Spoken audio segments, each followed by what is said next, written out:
Welcome back to Just Chattin, and this is the series of videos we do on Thursday and Sunday evenings just for our own amusement. So for all you Audie fans, he's fine. The little boo-boo paw is all healed up. It snowed very early this morning, and when Audie and I got up this morning, there was a light dusting of snow on the ground. Nothing serious, just white. A little bit. And Audie looked out the window, saw that, and decided he wasn't going out. I opened the door for him, and he just walked away and said, no, thank you. But after that little bit of snow melted, he did go out. He did not limp. The little boo-boo paw seemed fine. He came back in. He let me examine it and poke at it, because if you'll recall, Thursday, when I spoke about this, he wasn't even letting me touch it. It was like, no, don't touch it. I'm going to lick it raw. Well, it's all better now. Apparently, licking it raw did it some good. And in fact, Audie is a predator. So he goes out and he gets into scuffles with everything. It's not just, the mice and the chipmunks and the birds and stuff that he brings home with him. He's gone after possums. He's gone after foxes. And I know full well he has terrorized at least 2 of the neighborhood dogs. So one of them is actually of significant size, and he has them completely cowed. So I am used to Audie getting into little nicks and scrapes. So he is fine. We are all good. No infection, no residual problem, just a boo-boo that he could exploit for as much sympathy as he could extort from me. All right, we are going to take a quick look at the intro, and we will be right back.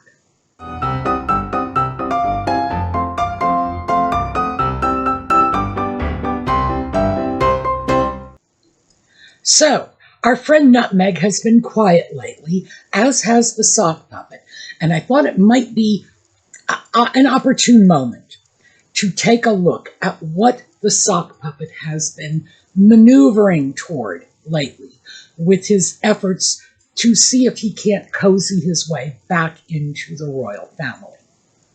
He has been talking about needing to bring his children back so that he can share his homeland with them, and they can, I don't know what he is hoping for. Actually, I think I do, and that's what we're going to talk about. But in terms of whatever is beneficial for the children, who knows?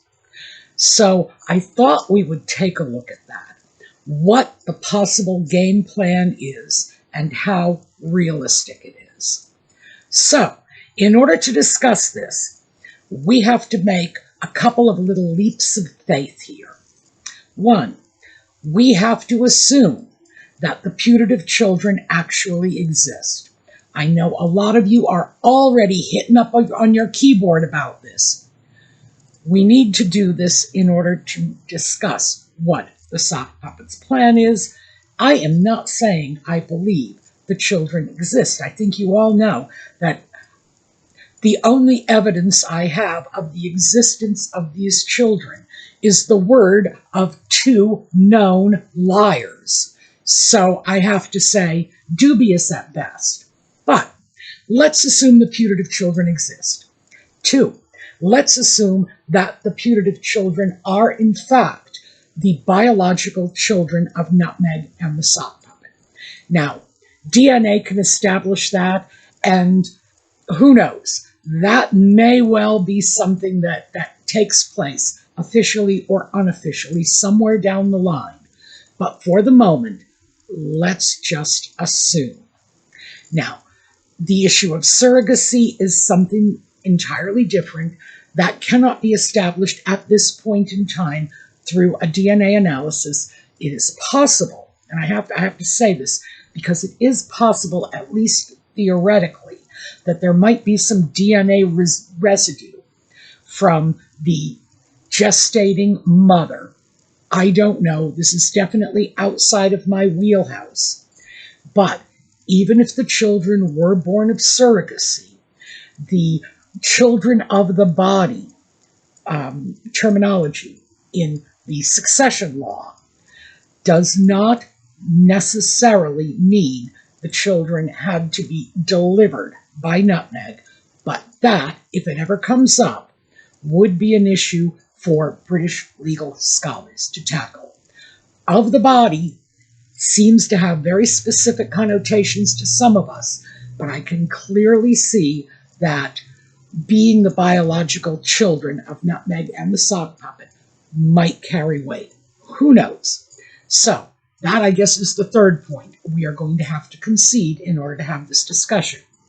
So, we're assuming the children exist, they are the children of Nutmeg and the sock puppet, and that they came into this world in accordance with British royal family inheritance and succession laws, as would be determined by a court. So those are the three assumptions we would have to make in order to take this any further. So bear with me, make the assumption, and let's look at this. He has stated he wants to bring the children back to his homeland. He wants to introduce them to his papa. Presumably, Charles has met the putative child, Archie, and we don't know about the putative child, Lilibet. It is asserted that she did go to the UK at one point, but I have seen no compelling evidence of that. So, bring the children over. Now we have to ask ourselves, for what purpose? The sock puppet has talked about them getting to know their family, taking their place in society, or whatever. And I would have to say that I would interpret this to mean that he would be looking for these children to be integrated into the royal family in some way, possibly as working royals when they are old enough. And that's what we want to look at. Is this even a feasible plan? So let's start with bring the children over to see Papa before he passes. Now, I'm pretty sure that's not the end goal. For most children, meaning Harry the sock puppet, making sure their father sees the children before he dies would be the end in itself. Most of us would say, yes, if my father could just meet his grandchildren before he dies, I will be happy. I will go away. I won't ask for anything more out of life. And as I said, most of us would be happy with that. The sock puppet? Oh, I don't think so. Because we have seen already that he and Nutmeg do not go out of their way to do anything for anybody unless it directly benefits them. What benefit would this give to Harry and Nutmeg?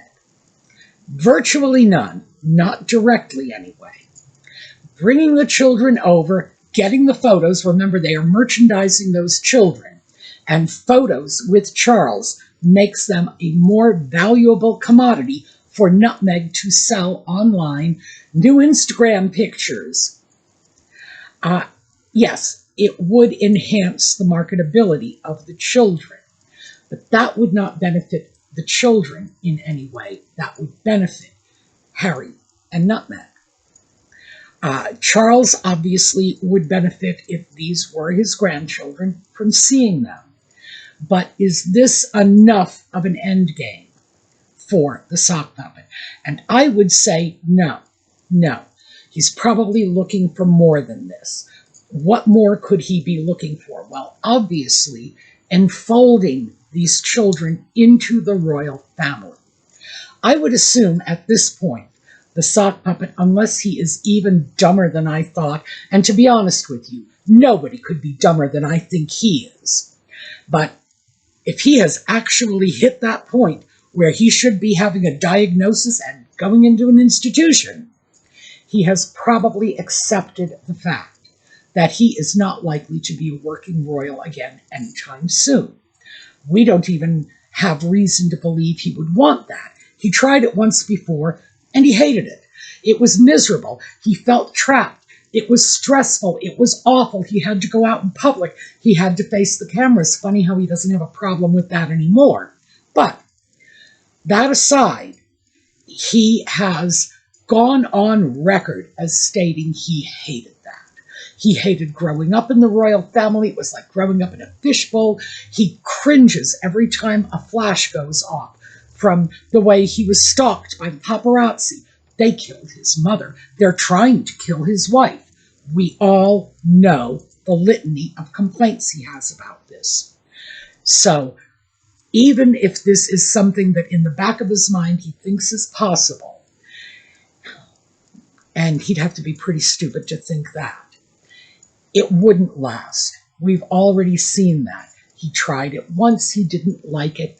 If he went back, would he be going back as a working royal? Well, I feel for a wide variety of reasons that's very unlikely. And if it did happen, it would be of very short duration before he would eventually flee off again, do whatever it is he does, and let it go. But it does appear from the things he has been saying that he is looking for that for his children, that they might one day be working royals. So, how likely is that?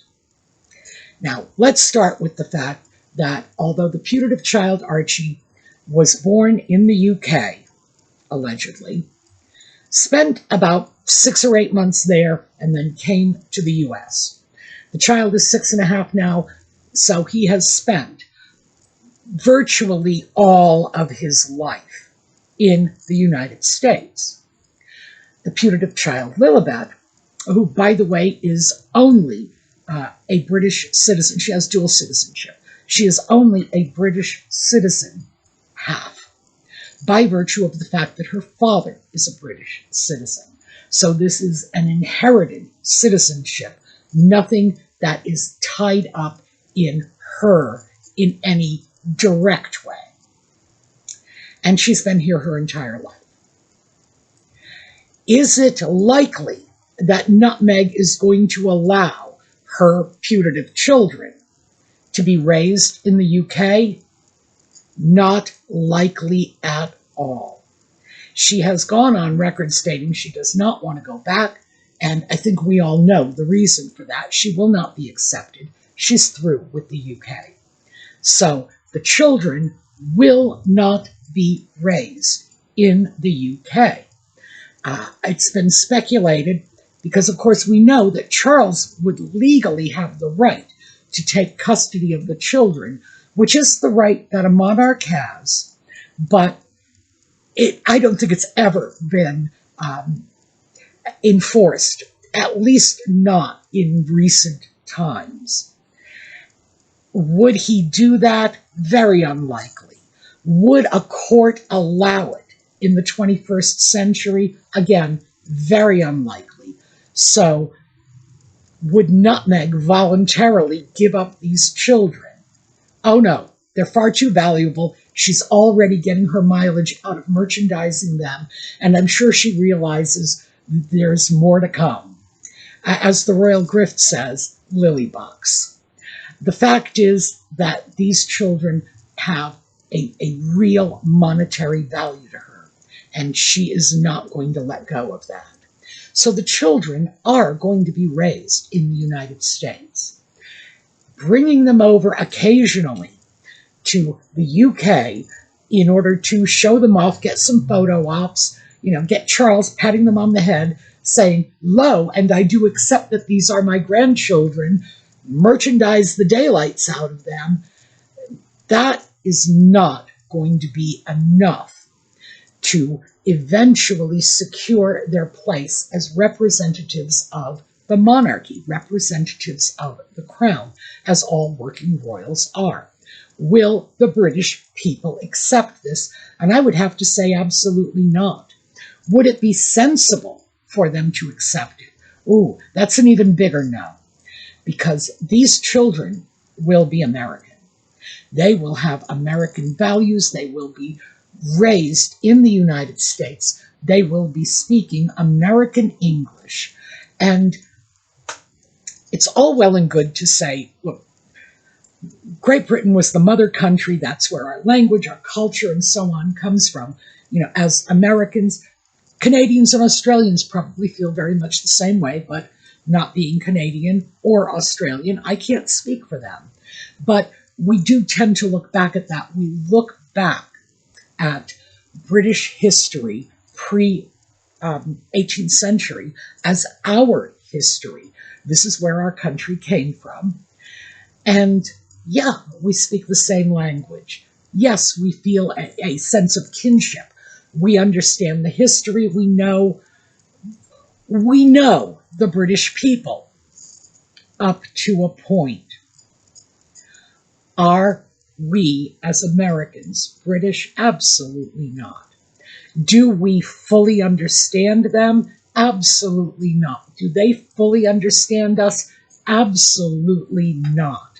The very idea that American children should be representing the British royal family simply because of a possible genetic link to a king, which would be, by the way, 2 generations removed at this point.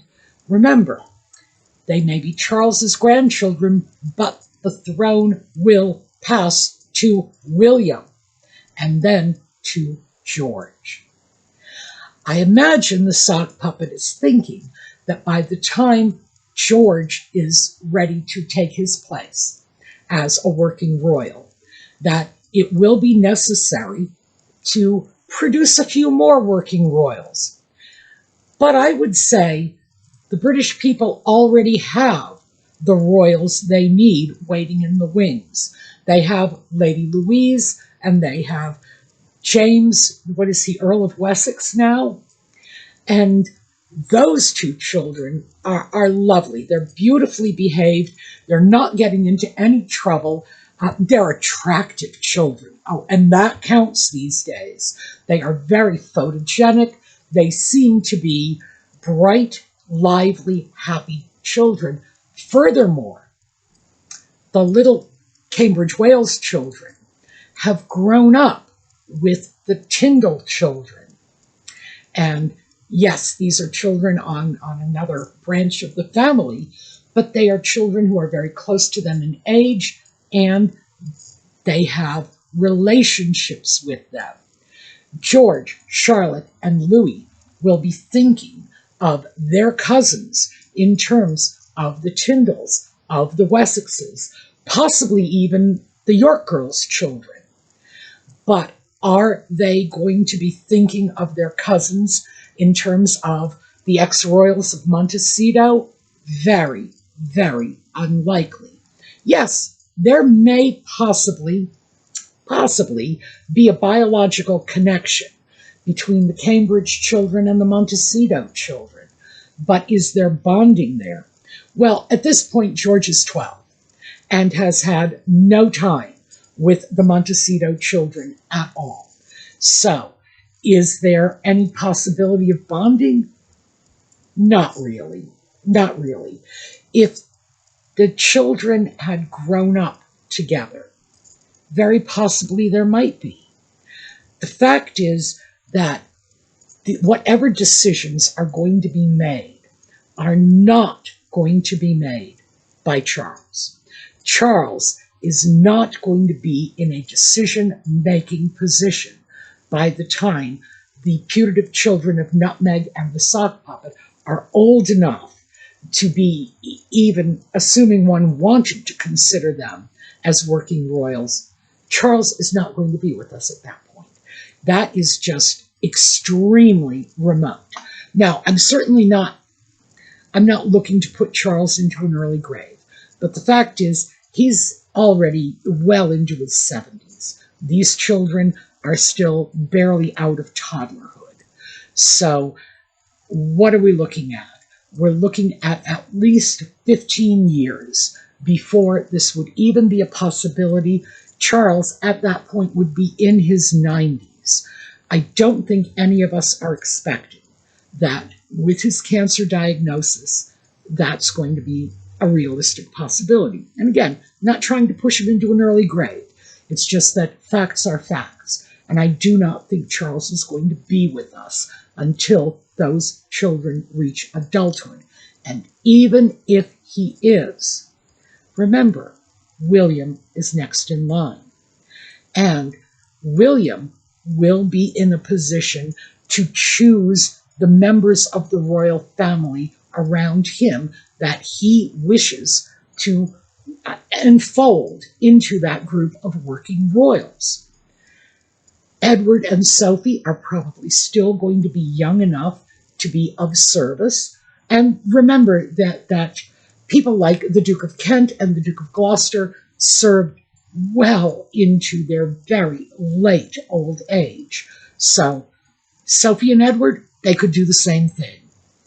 But he also has others. He has the Tyndalls. I think they would be a great addition to that fold of working royals.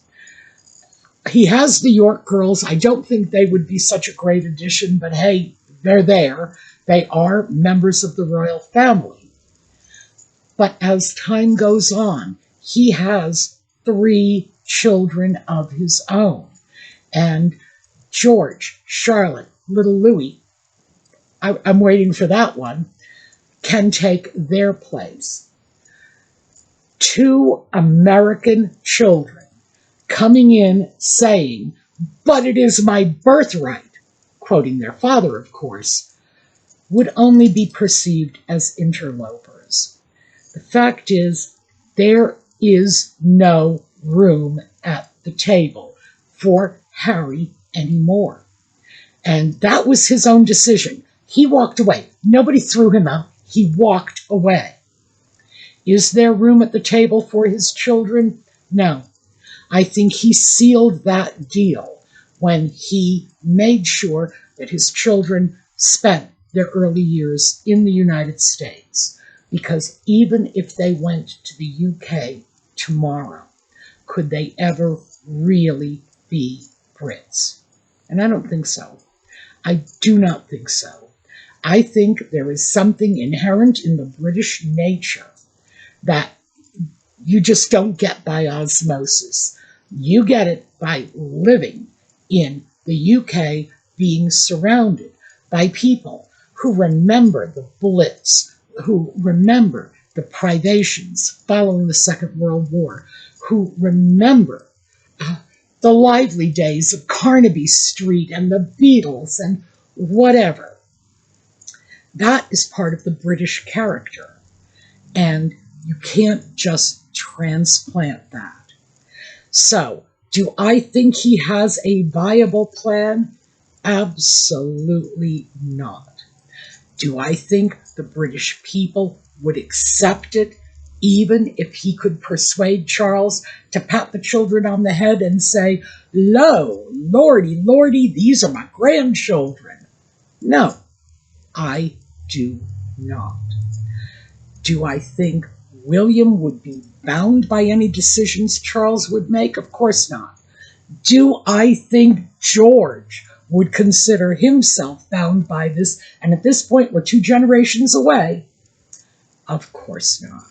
So I think whatever plans the sock puppet have are just delusions. They are the delusions of a weak mind.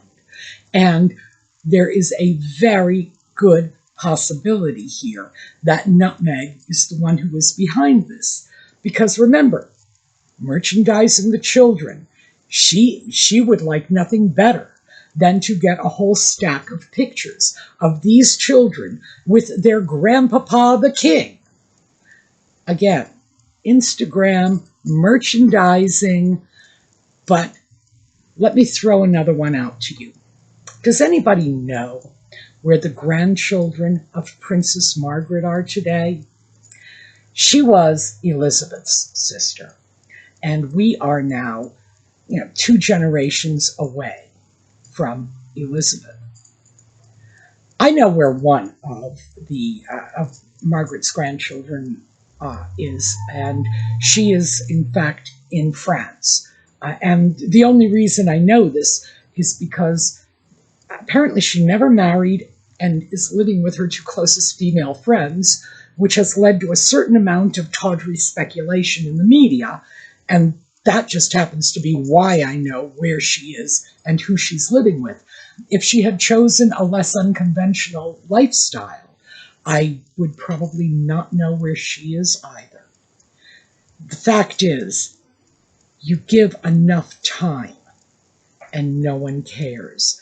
They are too far removed from that core line of succession, father to son, or in this case, father to firstborn child, because things have changed.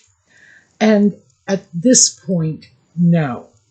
In the next generation, which, by the way, is only about 10 years away, in the next generation, we will not be worried about what became of the sock puppet and his children. We will be looking at George, at Charlotte, at Louis, and thinking this is where the new family line is. George will, in the fullness of time, marry and have children if he so chooses. Charlotte, again, fullness of time, marry, have children if she so chooses. Louis will entertain the daylights out of us. And again, marry, have children in the fullness of time if he so chooses. But the lines are moving. Harry has become irrelevant. He is now the cadet branch of the family. He has been sidelined. And although he pays lip service to the fact that he realizes that, I'm not sure he actually does. There is no place for his children in that family. His children are going to go the way of Princess Margaret's grandchildren. Well, children and grandchildren. And frankly, in another generation, no one will know where they are either. So, I think we don't have to worry about this one. But, and I'm saying this for the record in advance, I do believe that is the sock puppet's plan. And as we watch this unfold, I think we will see this is the direction he is moving in, and this is what we should keep an eye open for. Okay, so thank you for indulging me in this bit of speculation, and I hope to see you all next time. We're going to take a look at a slideshow on the way out. Meanwhile, leave me your comments. What do you think the sock puppet's up to? Do you think he's trying to maneuver his children into the royal family? Because that's what I'm betting on. So, I will see you all next time. And in the meanwhile, have a terrific day.